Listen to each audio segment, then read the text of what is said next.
What's up, Scott? Hello. How we doing? Super good, thank you. Excellent. How are you doing? Perfect. Talking about integrity tonight. Integrity. What does integrity mean to you? Integrity means to me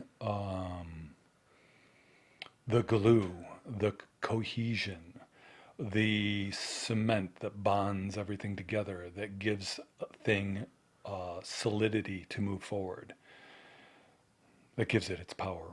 What are the two things being held together? All things, what things, two things, 2 million Sure. things, an infinite amount of things, W- ideas. Seems like within the self, there's the idea of self Mm-hmm. and the self, Mm-hmm. the true self. Mm-hmm. So those two things, the glue, you say holds those two things together. Yeah. How so?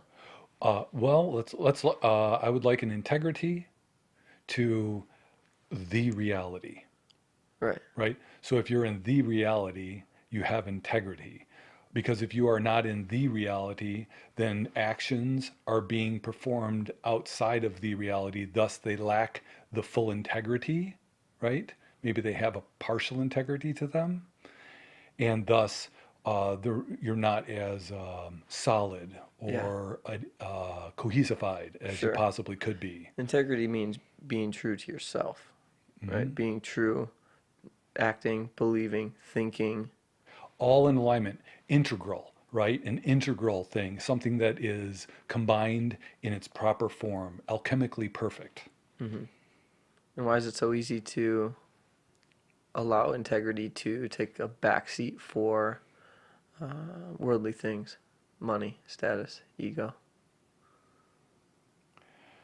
There's a lot of reasons there. Temptation, is the biggest one, Yeah, which usually surrounds itself with false thinking and a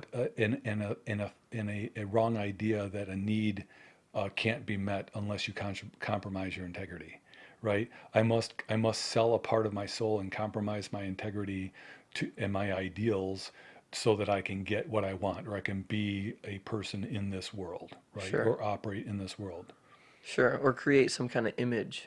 Create an image that fits this group or that group or whatever, Sure. right? That right.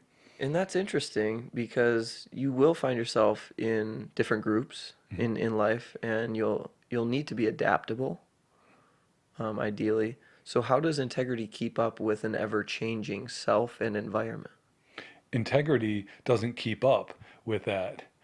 Integrity is it, right? Integrity doesn't have to keep up with it. Integrity is what the glue that brings you through all of it, right?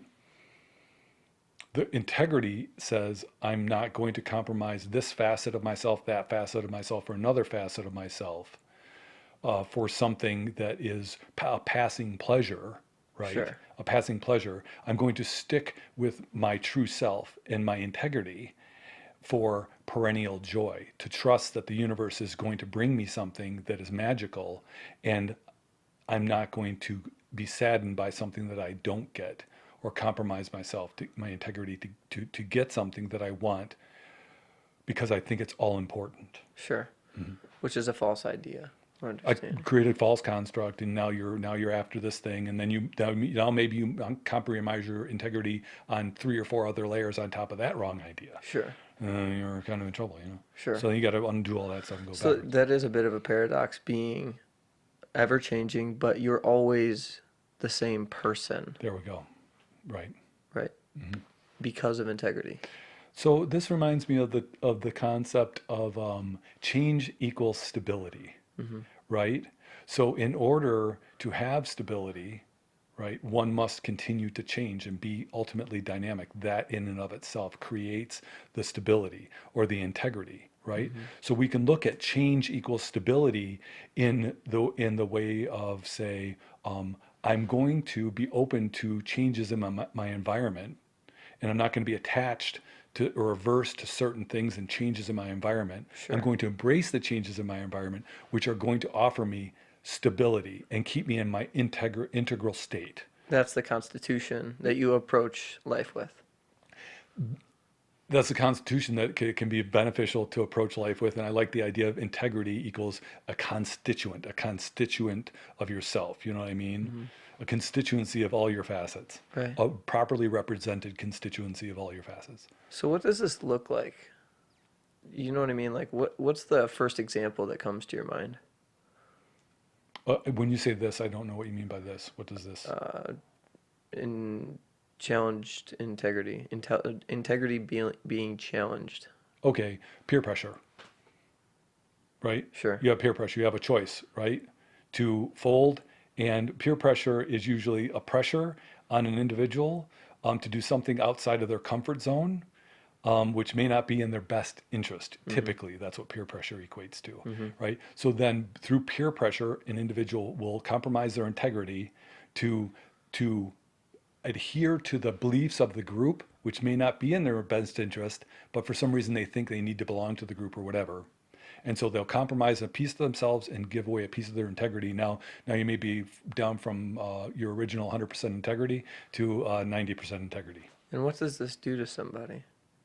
Uh, okay. All right. I would liken it to say you're driving a race car. All right, so you're driving this vehicle through space time, right? This body, right? Yeah. Your And you're flesh driving it vehicle. through, right? Exactly, your flesh vehicle, right? So let's convert it into a machine, right? What's the difference, really, right? But so you're driving this vehicle down the highway, right? And you uh, compromise your integrity, and you say, "I'm not going to check that tire that's low over here. It's at 15 psi, right?" Now you got a bit of a problem. It starts shaking some things loose, or I'm not going to balance that tire. It starts shaking some things loose. You ignore it. It starts shaking bolts in the front end loose, and it just has a cascading effect. The point of it is, if you make too many compromises in integrity, your ship could potentially blow up. It'll You've fall apart. compromised the integrity of your ship, It'll fall apart. right? Uh, your temple may crash. Sure. And that includes the mind. The temple. All of. Well, the mind is a physical object. It is a Sure. subtle variant of a physical object. And when we think peer pressure, I feel like my mind immediately goes to high school, Hmm. right? It's not necessarily true. Peer pressure is alive in all facets of life or all ages. It's it's It's in it's adulthood. it's It's in everywhere. childhood. It's not It just high starts in school. kindergarten. You know what I mean? Sure. It's indoctrination. You know, Sure. it's a soul's choice to believe, to look in within oneself, or to buy something from outside of oneself, right? Mm. So the integrity is kept by saying, I see something on the outside, and I'm going to verify it with the truth within me, right? That's done through meditation. Through meditation. And basically, you always, as a sovereign, you are always charged with the decision to own your decision, right? You know what I mean? You're the only person responsible for your decisions, right? Now, if you Yeah. truly believe that, then you can go back and unlock a lot of things, right? And restore your integrity. Sure. Hmm. Also responsible for the reality that you're in now because of the choices that you've made up to this point. Right. Yep. So interestingly enough, you may find that, oh, geez, I find myself involved with a bunch of people, and I suddenly am awakened to the fact that I question their integrity, Mm. right?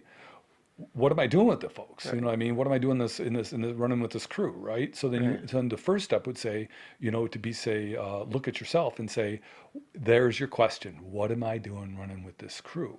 Right. Mm-hmm. And instead of projecting blame outside on others, you say, what is it in me that is bringing me with this crew, that has me running with this crew? Because that first concept that shot across the bow of your consciousness says, you've got a chance to exit yourself here, Sure. from this group, maybe that maybe has compromised integrity, to raise yourself to a new level of Yeah. integrity. Yeah. Right. And so it will go on and on and on. Right. Hmm. And when you are running with the right, because this is very essential. It doesn't just happen with your friend group. This is for business people, in companies. Like, should I be part of this firm? Should I be a part of this company? Should I be a part of this family? Right? It gets very. It But applies to all But it situations. starts in cascades from the very self, from the Hmm. inside, right? And then it's applied externally to every single scenario so that you can remain in your dharma, right? Dharma meaning. Safe in the truth, Hmm. in reality, Hmm. right? And not askew, not making wrong relationships or unbeneficial relationships, Right. right? Right. So what does this look like when all is in alignment? What is this, and what do you mean by that? When your What does it look like? relationships are in alignment with, when your relationship with self is in alignment, when you're approaching situations with that constitution of, I will remain in my integrity, I don't compromise myself. People call it different things, and getting there is somewhat difficult because I call it a front loaded process. You have to realize the way that you've compromised your integrity along the way, Mm, and gain back your pieces of your soul aspects or whatever, or slay your demons, right, to come back to your integral place. As you approach that, it seems very heavy and difficult from the start, but as you approach that, it becomes more peaceful, more fluid. People call it being in the flow. mm, Synchronicities become more abundant. Coincidences become more abundant. And instead of becoming more abundant, they may then become regular. sure. And instead of listening to what people say or what's happening around you, you are listening to the higher communication of reality, which is synchronicity and coincidence, and paying more attention to that. And it means something to you all of a sudden. It's not just ironic. You've embraced the inner sense and the self. And by embracing the inner sense and the self, the spirit walks with you. And the spirit is your guardian. And the spirit can see further than your human eyes and your human senses can see. And the spirit knows much more. So Right. visit the spirit. And that's the biblical version of the path, right? Or the you have your path laid out for you. The spirit walks before you, right? Sure. So once you make, Like God has a plan, exactly. right? So instead of saying to spirit, I'm compromised my integrity, sit in the back seat, I'm after this passing pleasure, I'm going to get this thing my ego wants.